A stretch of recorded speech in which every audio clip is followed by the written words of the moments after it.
To connect with our own sovereignty, we have to find the source of our true creative power within. In the challenging times that we are living in, it is crucially important that we not fit in. Instead, we must express the creative spirit that more than anything wants to come through and finds its place in the world.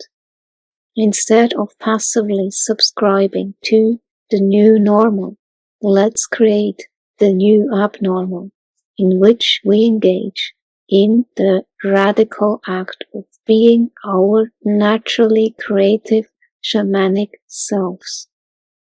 Whereas repressed and unexpressed creativity is the greatest poison of the human psyche, creativity that is given free rein to express itself is the greatest medicine imaginable.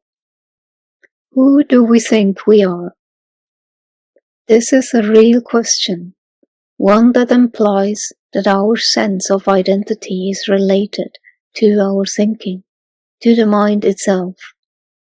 Our subjective experience of identity is quite malleable and is a function of our mind, which is to say, we are actively participating in the moment-by-moment creation of our experience of identity.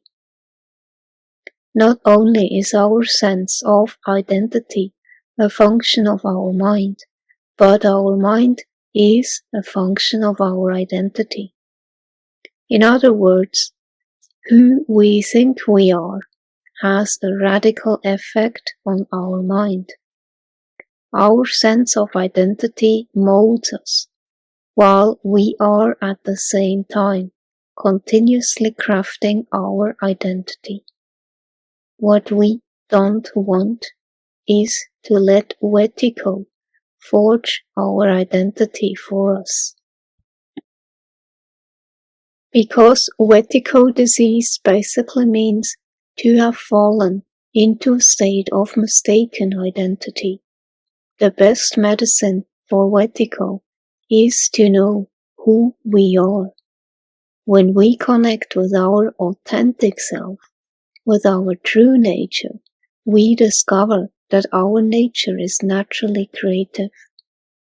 To remember who we really are is to connect with our creativity, and in a positive feedback loop that generates abundant life, to express oneself creatively deepens our knowledge of who we truly are and further reveals our essential nature. Since the root essence of the Wetiko mind virus is not knowing one's true nature, not recognizing who we truly are, ensures that our true nature, instead of expressing itself creatively in service of ourselves and others, will be channeled destructively in a limited and uncreative way that drains our life force. If we don't mobilize our creative resources, Wetiko is more than happy to use our inner assets in a way that serves its agenda rather than our own true nature. Instead of endlessly tapping into our source and resourcing and refreshing ourselves, our own natural reserves get turned against us in a way that creates a nightmare, just like the one we are currently dreaming up in the world. Our true nature, our true identity, who we really are, is impervious to Wetiko's pernicious influence. Wetiko can't take over, possess, or have any effect on our true nature, which is not an object that can be possessed by Wetico or by anything else, for that matter. For this reason, Wetico's strategy is to set up a counterfeit version, a simulation of who we are, which then tricks us into identifying with it. Wetico can't stand it, for it then has no place to stand when we identify with our true nature, as it then has nothing to sink its fangs into. Wetico has no creativity on its own, but is a master impersonator. We can conceive of it as aping the divine. The Apocryphon of John calls Wetico the counterfeiting spirit, a master mime. Wetico literally masquerades as ourselves.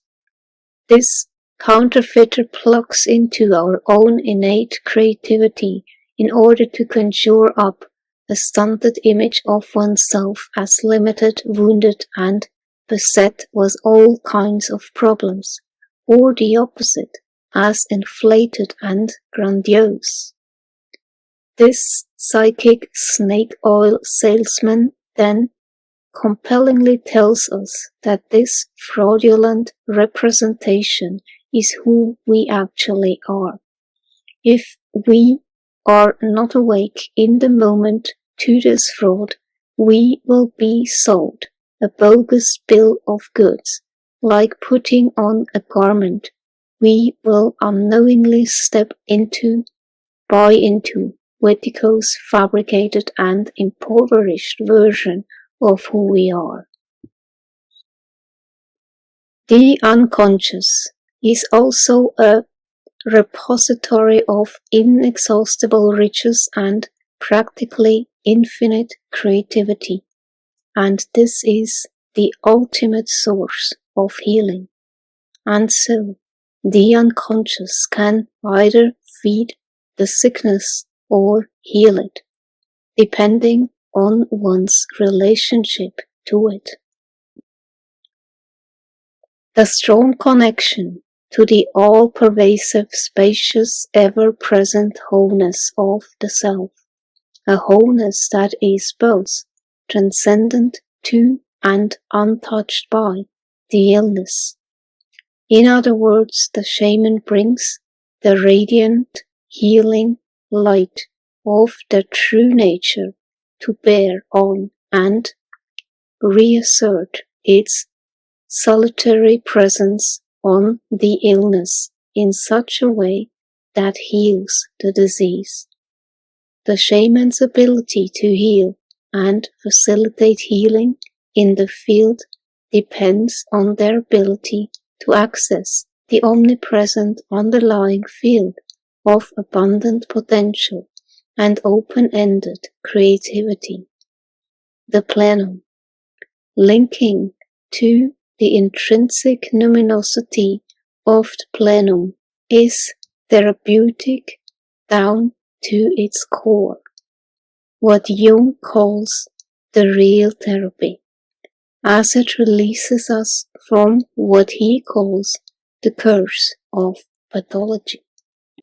True creativity is a continuation and reiteration on a human scale of the ongoing act of cosmic creation. The Creator created humanity in His own image, as a free being gifted with creative powers. Humanity was created so that we, too, could create. Being creative is our divinely sanctioned vocation. God waits for a response to His call, as humanity is called to actively participate in revealing and engaging our innate creative nature. Russian philosopher and theologian Nicholas Berdyaev said, "Man made by God in his own image and likeness is also a creator and is called to create work." In our creative nature, God placed within us a mark of His image for expressing ourselves creatively, is to fulfill God's secret wishes. Berdyaev writes, God's desire is to see in man the Creator, reflecting His own divine nature. Creativity that is not given a suitable form of expression can be envisioned as an obstructing shadow that veils the light of divinity within us.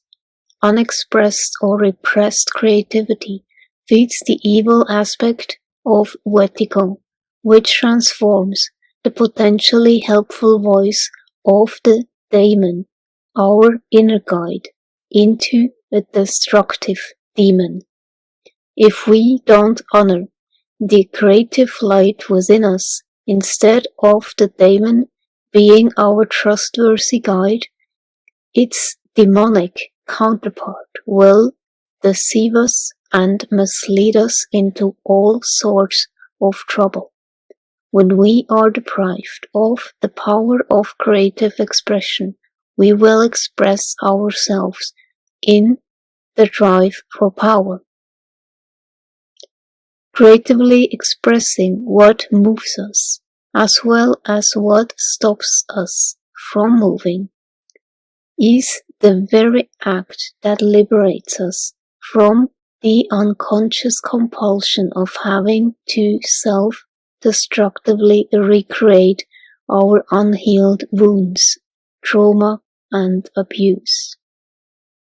Our undealt with and unintegrated wounds get lodged into us and fester, growing by accretion, becoming radioactive with Wetigo. Genuine creativity, however, consumes and incinerates the remnants of our unprocessed abuse, turning them into ashes. Jung considered the treasure hard to attain to be our companion, the being who goes through life at our side, who can inspire us to the most sublime creativity. The Philosopher's Stone, the goal of alchemy, is a living stone that is equivalent to this companion. An ancient alchemical text personifies this precious stone as saying, "Protect me, I will protect thee. Give me my life, and I will help you." These words are reminiscent of the reciprocally reflective relationship between the conscious and the unconscious, in which the attitude we take toward our unconscious is mirrored back to us via its relationship to ourself. For example, if we honor our unconscious as a source of wisdom, it will send us streams that will serve as evidence to validate our perspective. We can transmute the poison that is Wetigo into the medicine we need today. We then explore the crucial role that connecting with our creativity plays in a deeper cosmic dreaming process to potentially bring about the redemption, liberation, and incarnation of the higher self. The shaman as artist. The shamanic trip is a spiritual and alchemical art form. by submerging into the depths of the unconscious and creatively symbolizing what they experience during their encounter with the dark and light forces there. The shaman is an artist par excellence. By creatively expressing what moves us, the demon in the sickness reveals itself to be a daemon, our inner voice and guiding spirit. Assenting to our natural shamanic calling helps us to become our own best allies.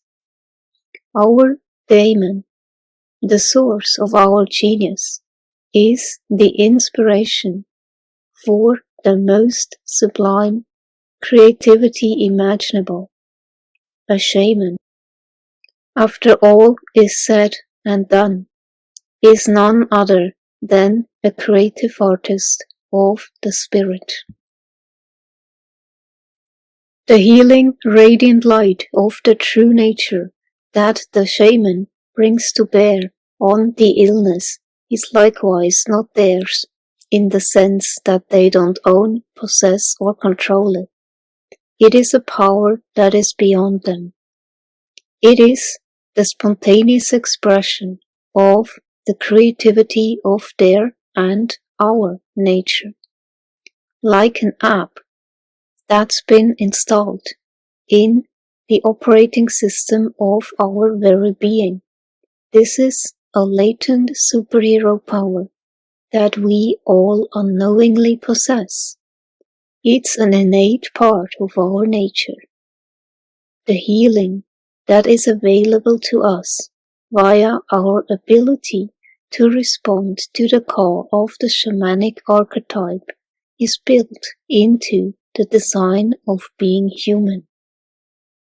Once our intrinsic healing power is recognized by us and goes psychically online, there is nothing else to do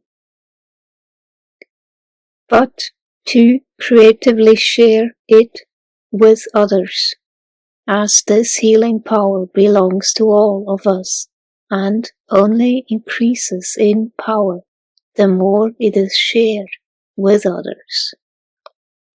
Exciting about that concept to me is that it puts the solution into our own hands. Yeah. Well, not only do we have the solution, we are the solution. Yeah. That's the unbelievable thing. It's sort of like in quantum physics, the physicists, it's like they had this magic wand coming down from heaven, and they realized, oh my God, we are in possession of this magic wand, but we didn't even know it, and we don't know how to use it. And so we already see, that's the good news. We already have the solution, and not only do we have it, we are the solution. But we don't know that, and we don't know how to implement it. And that's why one of the main things I continually get back to, and this is just based on my own personal process, is the profound importance of accessing our creative spirit, because by our nature, we are creative. Like, okay, the greatest protection for Wetiko, to protect us against Wetiko is to remember, like Gurdjieff talks about who we are, is to actually realize our true nature. Well, that's such a cliche. What in the world does that mean? And I point out, well, what is our true nature? Our true nature, by its very nature, is creative. And the more we realize our nature, the more we express ourselves and embody being creative. And the more we embody and express ourselves being creative, the more we deepen our realization of our nature. It becomes a positive feedback loop that creates consciousness, that creates light upon light. And that's why, like I've extensively done so many articles about that the artist, the figure of the creative artist, which is the shaman, by the way, which is the wounded healer, which is all of us in potential. We're all being called. I talk about in my new book that the major archetype activated in the collective unconscious is the shamanic archetype, and that is the storyteller, the dreamer, the creative artist. And to the extent that we individually, collectively step in.